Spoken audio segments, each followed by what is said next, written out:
Hello YouTube, what is going on? This is AF Numbz here, and I'm making this rather long video to give you my opinion on the whole next gen, or what you could technically call the current gen console wars debate. So I chose dibs over this topic due to the fact that I've owned both consoles due to a mix-up. So I told Flares and Fusion, I'm like, nope guys, this is my topic, you cannot do this. So I kind of dikembe mutomboed them on this whole commentary idea. So anyway, that's not what this is about.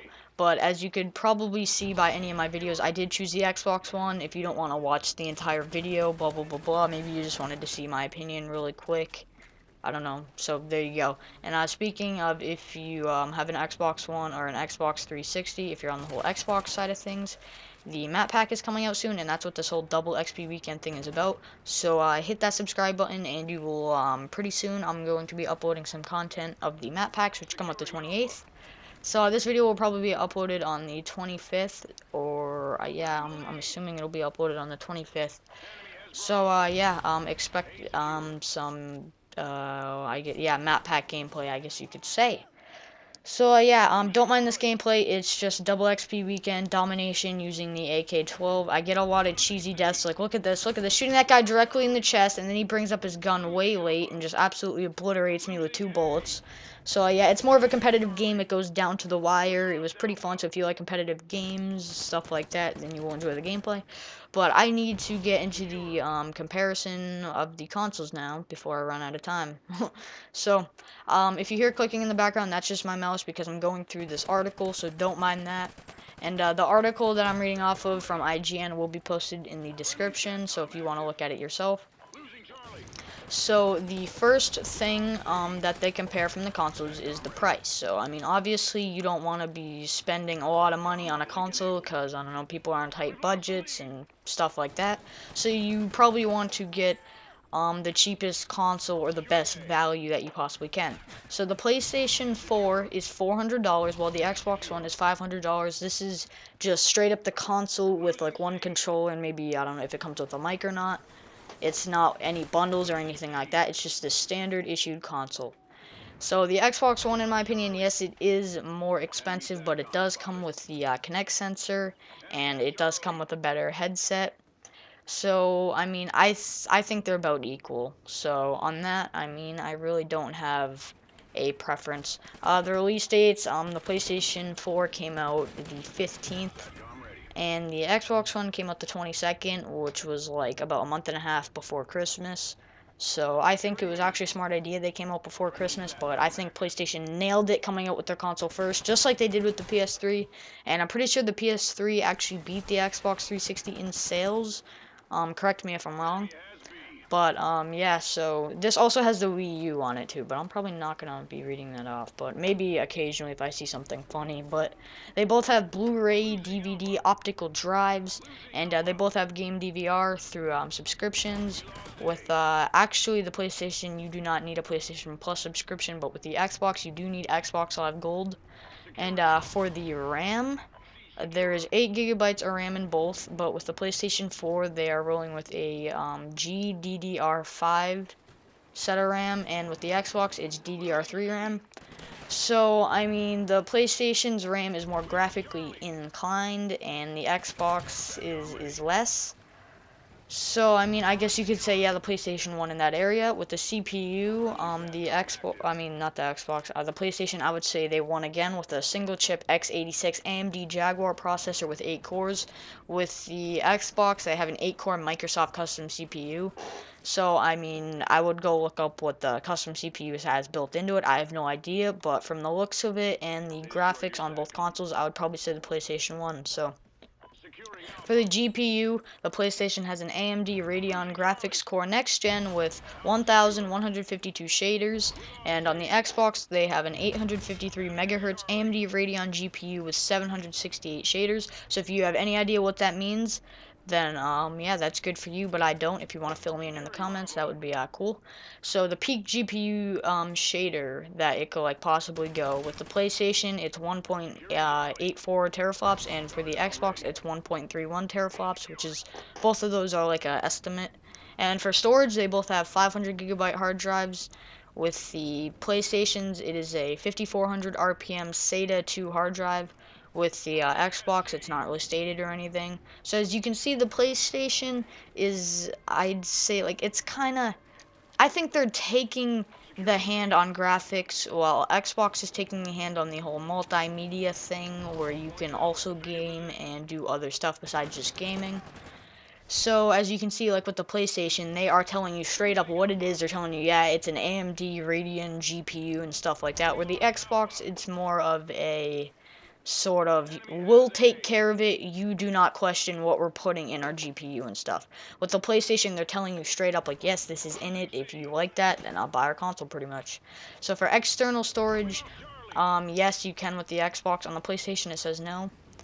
Removable hard drive on the PlayStation, you can, but it must be at least 160 gigabytes and thinner than 9.5 millimeters. And on the Xbox, you cannot. There's cloud storage on both consoles. Play as you download, remote download, yes. Access, or account access from multiple consoles, yes, which is, I don't know, pretty simple to me. Mandatory game installs, there is on the Xbox, but there is not on the PlayStation 4. Required internet connection, no, on either consoles, besides on the first day for the Xbox One.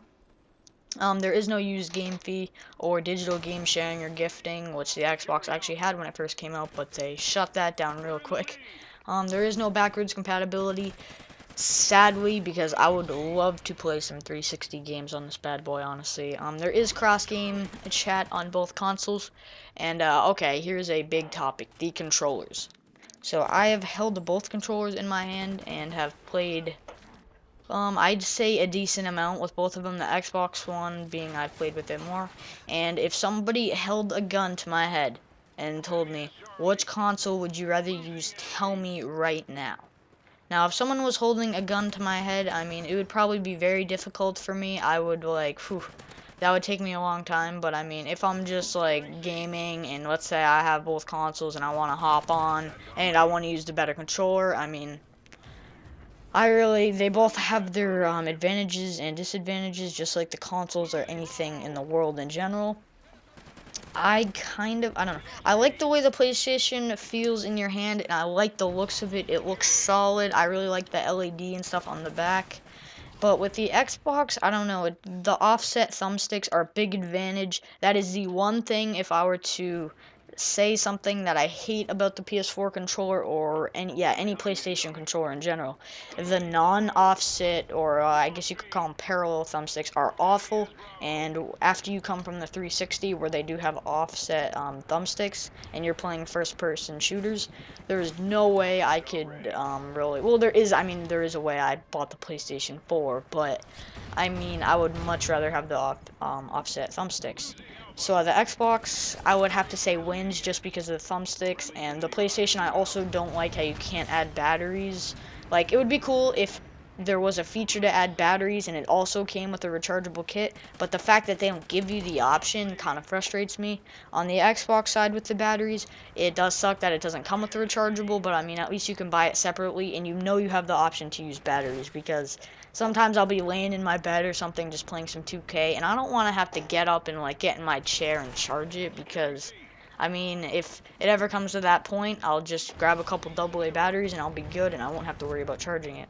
So for motion control, the Xbox obviously has the Kinect 2, which I personally love, and if you don't love it, it's not a big deal, because what you do is you go up to your Xbox and you take the cord and you unplug it.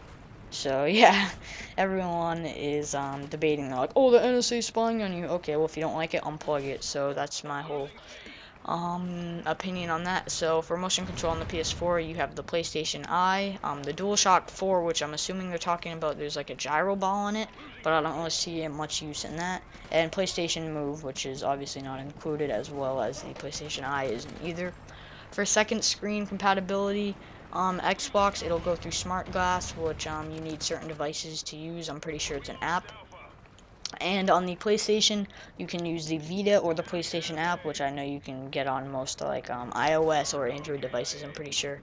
So for voice commands, there is on both consoles, but I'm pretty sure on the PlayStation you need the PlayStation Eye. And subscription service, obviously, if you know anything about consoles, there's the PlayStation Plus and Xbox Live. For USB 3.0 ports, there's 2 on the PlayStation, and there's 3 on the Xbox One. There's live streaming on both consoles.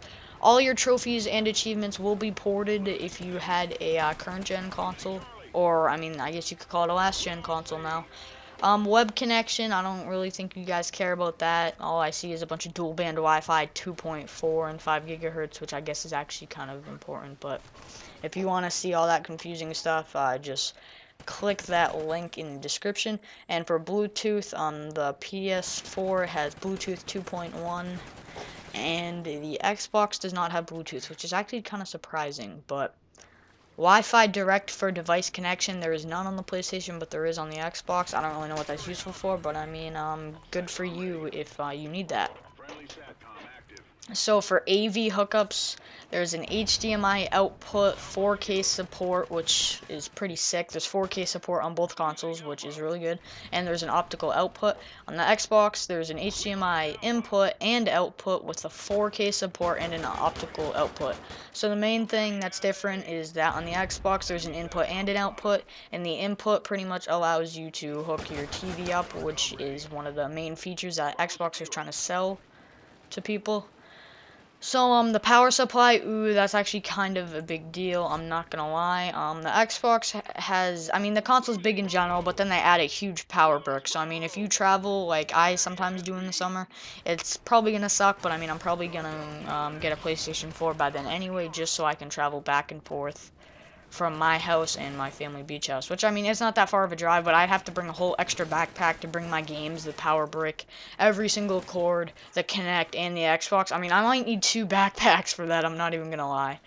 And yeah, so if you travel a lot, or if you're not like a serious gamer, I guess you could say. I mean, I'm not really gonna say serious gamer, because some people don't leave their stuff stationary. Maybe, I don't know, maybe their parents are divorced and they're going to like back and forth from their houses.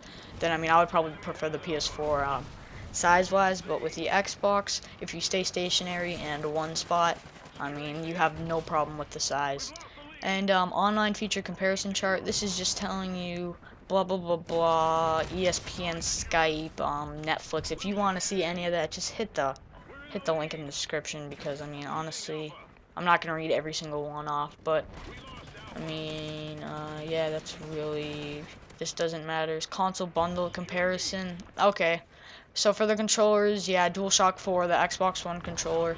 The headset, that's kind of a big deal if you're just going to be using the stock headset. My opinion, the Xbox beats the PlayStation by a mile, just because, if you've ever seen the PlayStation, it's pretty much a headphone, so, yeah. That's pretty much it for the whole, I guess you could say hardware part. If you want to see any comments that were made for the article, then you can go on there and there's like a whole comment section. So in my opinion, I took the Xbox One because I like the good, decent, solid gaming features plus multimedia. But if you're into just great gaming, then I mean the PS4 is for you. So it depends what you want. And this video is coming for a wrap, so please hit the like button and subscribe for more videos. And yeah, YouTube, peace out.